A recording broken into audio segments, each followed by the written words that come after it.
नमस्कार, पायल फॅशन बुटीकमध्ये तुम्हा सर्वांचं खूप स्वागत आहे आपल्या एका नवीन व्हिडिओमध्ये। तर पाठचा व्हिडिओ आपण सिंगल आउटलाईन कशी करायची जरदोसीची ते पाहिलीच असेल। तर आज आपण डबल आउटलाईन कशी तयार करायची ते पाहूयात। तर त्यासाठी ही मी पातळवाली जरदोसी घेतलेली आहे आणि त्याला थोडंसं स्ट्रेच करून घ्यायचं आहे, जास्त पण नाही, थोडंसंच करायचं आहे। तर या इथं आपल्याला ही जरदोसी जास्त पण स्ट्रेचेबल नाही करायची, नॉर्मली करायची आहे की जेणेकरून जेव्हा आपण जी आपली नीडल आहे ती कपड्याच्या खालून वरती यायला जागा रिकामी करायची आहे, बस त्याच्यामध्ये तेवढ्यासाठी आपल्याला थोडीशी स्ट्रेच करायची आहे।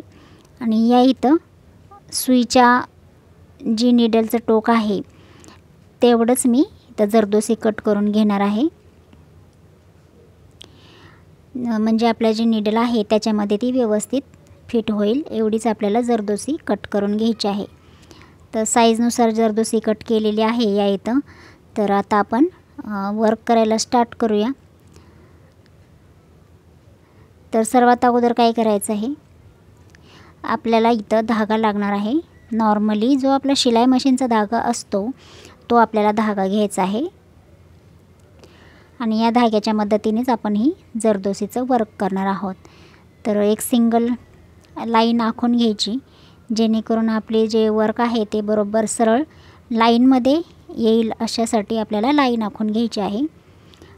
नंतर आता काय करायचं आहे, आपल्याला वर्क करायला स्टार्ट करायचं आहे। तर या इथं सुईमध्ये ही जरदोसी भरून घ्यायची, या पद्धतीनं जरदोसी भरून घेतली की मग आता स्टार्ट करायचं आहे। तर या इथं सर्वात अगोदर आपल्याला धागा वरती घ्यायचा आणि एक बॅक टाका टाकून घ्यायचा आहे, जेणेकरून आपला जी शिलाई आहे म्हणजे टाका जे आपण घेणार आहोत ते उघडला नाही पाहिजे, त्यासाठी बॅक टाका टाकला की एक गाठ तयार होते।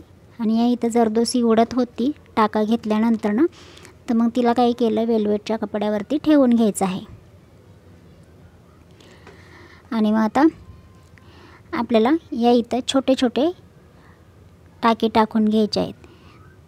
थोडीशी जरदोसी सुईमधून बाहेर काढायची आणि एक टाका घ्यायचा। तर सुई खाली गेल्यानंतर ना धागा अडकवायचा आणि वरती घेतला की व्यवस्थित आपली जरदोसीच्या आतून आपल्याला सुई बाहेर काढायची आहे आणि टाका घ्यायचा आहे। ते एकदम सोपं आहे, जर पण अवघड नाही आहे, जास्त काही मनात आणायचं नाही। जरदोसी वर्क करताना जमते नाही जमत, मन लावून केलं तर लगेच होतं। ते या इथं जी पहिली जरदोसी संपली तर काय केलं, जी थोडीशी मी बाकी ठेवली आणि त्यालाच दुसरी जरदोसी टच करायची आहे आणि मग थोडंसं पुढे एक टाका टाकून घ्यायचा आहे, म्हणजे या इथं काय होणार, आपल्याला जॉईंट असा दिसणार नाही, व्यवस्थित पूर्ण शेप दिसणार आहे। असेच टाके टाकत जायचं आहे पुढं। जरदोसी संपली की पुन्हा नेक्स्ट जरदोसी घ्यायची आणि स्टिच करायचं आहे।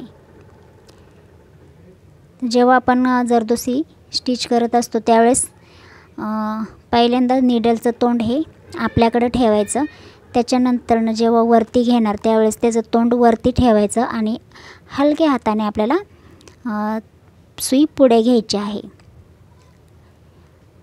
तर ती अडकणार नाही जरदोशीमध्ये, व्यवस्थित अशी आपली ही जरदोसीचं स्टिच तयार होणार आहे। आणि मग आता या इथं जरदोसी आपली संपली की या इथं आपण टाका टाकून घ्यायचा आहे, तर म्हणजे आपली ही पहिली आउटलाईन आपण तयार केलेली आहे।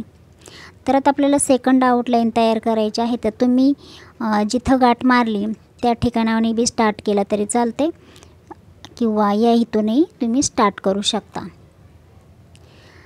तर आपण जशी पहिली आउटलाईन तयार केलेली आहे तर त्याच प्रकारे आपण ही सेकंड आउटलाईन पण तयार करणार आहोत आणि व्यवस्थित अशी चिटकून घ्यायची आहे।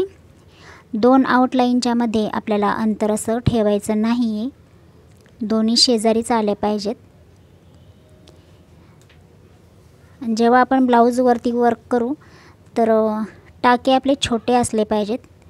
हे मी तुम्हाला सॅम्पल म्हणून दाखवत आहे की असं जरदोसी वर्क करायचं, पण जेव्हा ब्लाऊजवरती वर्क करताल त्यावेळेस टाके आपले हे चेन स्टिच प्रकारे असले पाहिजेत, म्हणजे छोटे छोटे असले पाहिजेत, जास्त मोठे नाही। जर तुम्ही आउटलाईन तयार करणार असाल जरदोसीची तर. शक्यतो जरी वर्कचीच आउटलाईन तयार करतो.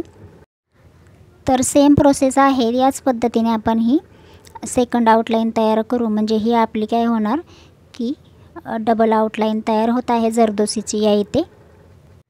तर याआधीही आपण बरेचसे व्हिडिओ टाकलेले आहेत, तर तेही तुम्ही नक्की जाऊन पहा. आणि वेगवेगळ्या प्रकारचे स्टिचेस म्हणजे जरीच्या स्टिच आणि सिल्क धाग्याच्या स्टिच मी टाकलेल्या आहेत खूप, तर त्याही तुम्ही पहा. त्या पण खूप जरुरी आहेत. त्या शिकला तरच तुम्ही जरदोसी वर्क करायला शिकू शकता. तर त्यासाठी व्हिडिओला नक्की बघा पूर्ण. आणि जर तुम्हाला आजचा व्हिडिओ आवडला असेल तर लाईक शेअर सबस्क्राईब नक्की करा. तर पुन्हा भेटूया आपण नेक्स्ट जरदोशीच वर्कमध्ये.